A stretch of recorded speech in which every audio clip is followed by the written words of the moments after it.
A newborn sleeps 17 hours a day. A teenager can barely function on less than 9. A healthy young adult claims they're fine on 6. And your grandfather is proud of getting 4. Same species, same planet, same basic brain. Completely different sleep requirements. And here's what nobody tells you. It's not about laziness. It's not about discipline. It's not even really about rest. Every age group is running a different biological operating system, and the amount of sleep each one needs is hard-coded into the architecture of the brain. At the exact moment, understanding why means understanding something fundamental about what sleep actually does, and what it does changes as you change. Let's start with the number that shocks most people. Newborn sleeps 14 to 17 hours per day, not because they're tired, because their brains are building themselves at a speed that will never happen again. In the first few years of life, the human brain forms roughly 1 million new neural connections every single second.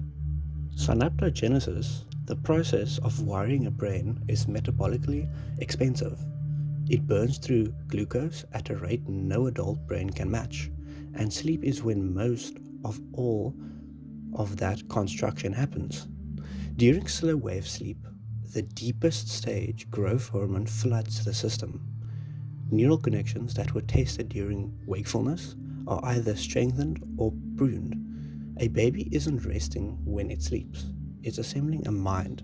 Deprive a newborn of sleep and you don't just get a cranky infant, you get a brain that misses critical development windows. Studies have found that infants who have sleep problems may show altered development in the hippocampus, a part of the brain critical for learning and memory. The sleep isn't optional, it's the factory running at full capacity. Then comes childhood. Sleep needs drops to 9 to 11 hours. The brain is still building, but the pace has slowed. What's new is the intensity of learning. A child is acquiring language, mapping social rules, motor skills, and cause and effects. And all of that new information has to be consolidated. During REM sleep, the stage most associated with dreaming, the brain replays today's experience, transferring them from short-term storage into long-term cortical networks. Children spend roughly 50% of their sleep in REM, whereas adults spend closer to 20 to 25%. That ratio isn't an accident. The more you need to learn, the more REM you need. A 2013 study from the University of Massachusetts found that children who napped after learning a new task performed significantly better on a memory test later than those who stayed awake. The nap wasn't rest, it was a filing system finishing its job. Then puberty hits, and everything changes in a way that looks like a contradiction. Teenagers biologically need 8 to 10 hours of sleep, more than young adults. At the exact moment society expects them to wake up earlier and work harder, the reason is a double shift in the internal clock. The brain's master clock undergoes a development delayed during adolescence. Melatonin, the hormone that signals sleepiness, gets released roughly 2 to 3 hours later than it did in childhood. So a teenager's body isn't ready for sleep at 10 p.m., even if there's a schedule demands it. At the same time, the sleep pressure system, a gradual buildup of a chemical called adenosine that makes you feel tired, becomes less sensitive. It's not attitude, it's neurobiology. The American Academy of Pediatrics formally recommended that middle and high school starts no earlier than 8:30 a.m. because evidence is unambiguous. Studies have shown that after just 17 to 19 hours of being awake, a person's cognitive impairment can be equivalent to having a 0.05% blood alcohol level. Teenagers are driving to school impaired by exhaustion, and we blame them for it. But here's the real question. Why does the need drop so sharply after adolescence? A healthy young adult, roughly 18 to 25, can operate on 7 to 9 hours. The reason is that the brain's construction phase is essentially complete. Synaptogenesis has slowed to maintenance level. What sleep is doing now is different. It's not building, it's repairing. During slow wave sleep, the glymphatic system, a waste clearance network that is most active during sleep, or deep sleep, flushes metabolic toxins from the brain. Beta amyloid, the protein associated with Alzheimer's, is cleared at a much higher rate during sleep than during wakefulness. Young adults have efficient glymphatic systems. Their repair cycles are fast. They can get away with less because their maintenance infrastructure is new and optimized.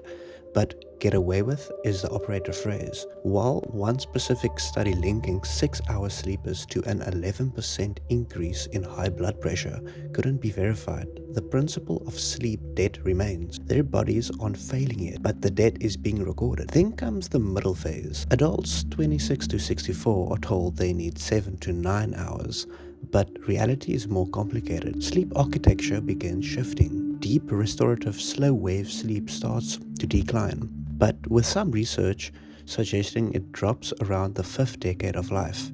You don't feel it at first because you still sleep the same numbers of hours, but the quality changes. You spend more time in lighter sleep stages and wake more easily. The glymphatic system becomes less efficient.